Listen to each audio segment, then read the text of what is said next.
It may surprise you, but I love to work with metal and fire.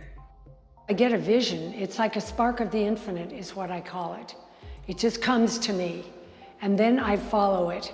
I don't know if it's gonna work or not, but my intuition, I just go along with it. My name is Karena Massengill, and I'm at the Palos Verdes Art Center with my solo exhibition, Reverberations. I'm primarily an object maker. I love to build things, but I also love to explore. I don't know where it's going. It's that thrill of the unknown. There's something about when you're under that helmet and it's dark and you don't know if it's gonna work. And I strike that arc and then I just face my fears. And it works, and it's just so exciting. I just can't tell you. The process of discovery and facing my fears, that's really the best part.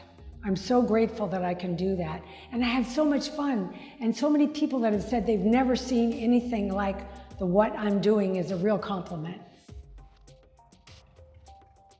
I usually start with an idea I'm passionate about. It can often come in the middle of the night. I'll wake up and I have to do some sketching because I'm just afraid I'll forget by the morning. And I use it, and more often than not, it comes up with something that is meaningful and reverberant in the way that I interpret it. I'll take one and blow it up on heavy, large watercolor paper and put it on my welding table. I then begin to use it as a pattern, almost like sewing, only instead of using material and needles, I'm using my steel to put it together. I work with discarded materials, from the streets to the scrapyards, to create my ideas. I measure out the lengths of steel that I need to cut them with my chop saw, and then beginning to build them, bending it with my vise and my anvil all by hand. Sometimes I take liberties because I want it to be dimensional. I want it to be something that comes off the wall and not just flat. The earlier works were more flat, but I love the shadow to be part of it. It enhances the reverberant quality, and I think it makes it more interesting. It's scary too, and I love that element of fear.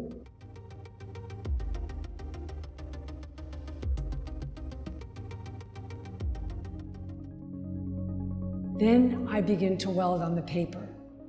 This is the fun part because the fire begins. It's exciting, but it's also challenging in trying to let myself let go while trying to control it to not burn too much. Afterwards, I have something that has dimension and is hard and metal, and I have something that is scorched and fragile. I work them together to create my rhythmic reverberations between the paintings and the sculpture. They speak to each other and have many different possible interpretations. People have different experiences with it, and it just means so much to me. It's very important to me that people have a visceral experience of my work, whether it is something they can tangibly explain or just a body experience.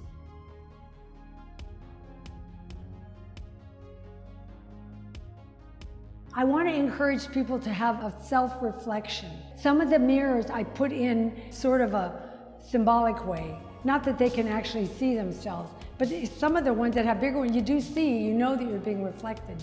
But it is symbolic for the idea of reflecting on oneself. I think people who actually take the time to look at art, that's part of what they do, whether they realize it or not.